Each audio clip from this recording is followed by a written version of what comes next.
ಸರ್ಕಾರದ ವತಿಯಿಂದ 2022-23ನೇ ಸಾಲಿನ ಗ್ರಾಮೀಣ ಪ್ರದೇಶದ ರೈತ ಮಹಿಳೆಯರಿಗೆ ಕುಕ್ಕುಟ ಯೋಜನೆಯ ಮೂಲಕ ತಲಾ 20 ನಾಟಿ ಕೋಳಿ ಮರಿಗಳನ್ನು ನಾಗಮಂಗಲ ಪಶುಸಂಗೋಪನೆ ಇಲಾಖೆಯ ವತಿಯಿಂದ ವಿತರಣೆ ಮಾಡಲಾಯಿತು. ಈ ಸಂದರ್ಭ ರೈತರಿಗೂ ಅಧಿಕಾರಿಗಳಿಗೂ ಮಾತಿನ ಚಕಮಕಿ ನಡೆದಿದೆ. ಅಧಿಕಾರಿಗಳು ಆಸ್ಪತ್ರೆಯ ಅಕ್ಕಪಕ್ಕದಲ್ಲಿ ವಾಸ ಮಾಡುವ ರೈತರಿಗೆ ಯಾವುದೇ ಮಾಹಿತಿಯನ್ನು ನೀಡದೇ ಇರುವುದರಿಂದ ರೈತರು ಅಧಿಕಾರಿಗಳನ್ನು ತರಾಟೆಗೆ ತೆಗೆದುಕೊಂಡರು. ಇಲಾಖೆಯಿಂದ ರೈತರಿಗೆ ಯಾವುದೇ ಮಾಹಿತಿಯನ್ನು ನೀಡದಿರುವುದರ ಬಗ್ಗೆ ಸಂಬಂಧಪಟ್ಟ ಜಿಲ್ಲಾಧಿಕಾರಿಗಳಿಗೆ ಮತ್ತು ಸಚಿವರ ಹತ್ತಿರ ಹೋಗೋಣ ಎಂದು ರೈತರು ಪಟ್ಟು ಹಿಡಿದಿದ್ದಾರೆ. ಇಲಾಖೆಯಿಂದ ರೈತರಿಗೆ ಯಾವುದೇ ಮಾಹಿತಿಯನ್ನು ನೀಡದಿರುವುದರ ಬಗ್ಗೆ ಸಂಬಂಧಪಟ್ಟ ಜಿಲ್ಲಾಧಿಕಾರಿಗಳಿಗೆ ಮತ್ತು ಸಚಿವರ ಹತ್ತಿರ ಹೋಗೋಣ ಎಂದು ರೈತರು ಪಟ್ಟು ಹಿಡಿದರು. ವರದಿ ಶ್ರೀನಿವಾಸ್ ಮಂಡ್ಯ.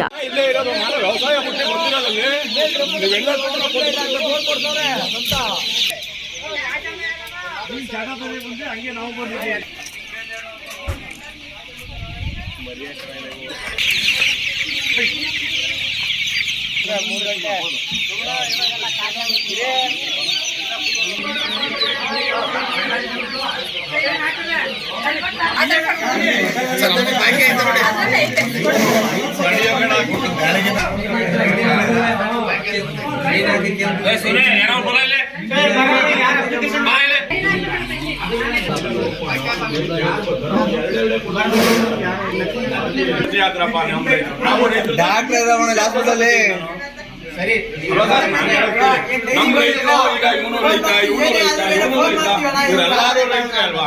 ನೀವು ಇಲ್ಲಿ ಬರೋರ್ಗೆ ಅನಿವಾರ್ಯ ನಮ್ಮ ಟೌನ್ ಅವ್ರಿಗೆ ಎಷ್ಟು ಜನ ಮಾಹಿತಿ ಕೊಟ್ಟಿರೋದಿಲ್ಲ ಸರ್. ಹೌದಲ್ವಾ?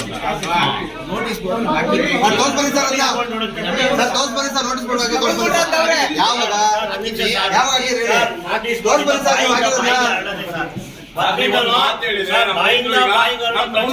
ಹಳ್ಳಿಗಿಂತ ಜಾಸ್ತಿ ರೈತರು ನಮ್ಮ ಟೌನಲ್ಲಿ ಅವ್ರಿಗೆ. ಹೌದಲ್ವಾ ಸರ್? ಈಗ ಒಂದ್ ಹಳ್ಳಿಲಿ 10 ಜನ ದನ ಸಿಗಲ್ಲ, ನಮ್ಮ ಟೌನಲ್ಲಿ ಹುಡುಗರು 25 ಜೊತೆ ದನ ಸಿಗ್ತದೆ. ಯಾರಿಗೆ 25 ಜನಕ್ಕೆ ಯಾರಿಗಾರ ಒಬ್ರಿಗೆ ಮಾಹಿತಿ ಕೊಟ್ಟಿದ್ದೀನಿ, ಯಾರ ಕೈಗಾರ ಹೇಳ್ತೀನಿ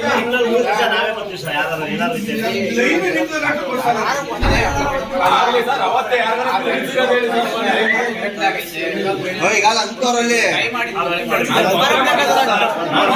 ಇನ್ನು ಮುಂದಕ್ಕೆ ನಡಿಬಾರ್ದು.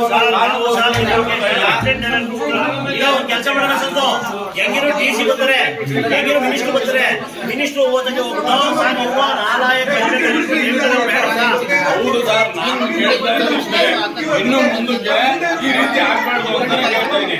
ಸಲಹೆ ನೀವು ಕೊಡ್ತೀರಿ, ನಮ್ಮ ರೈತರಿಗೆ ಟೌನ್ ಅವ್ರಿಗೆ ಯಾರು ಕೊಟ್ಟಿದ್ದೀರಿ ನೀವೇ ಹೇಳಿ.